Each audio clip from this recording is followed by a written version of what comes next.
This time on A Year in Music, it's 1975. Coping with political failures and an economic crisis, Americans are desperate for relief.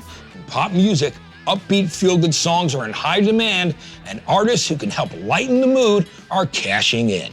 Case in point, Elton John. His first greatest hits album was the year's bestseller, despite the fact it didn't even drop until November.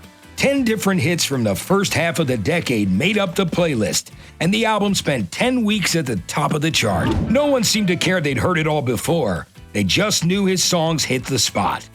The fact that Elton John even had enough songs to make a greatest hits album after just 5 years is amazing. But get this, 3 other songs he made famous during that time didn't even make the cut: Tiny Dancer, Leave On, and The Bitch Is Back. And just in case you weren't already convinced, he's one of the brightest stars of the 1970s. He also released 2 other albums that year. When Captain Fantastic and the Brown Dirt Cowboy came out in May, it became the first album in American music history to debut at #1.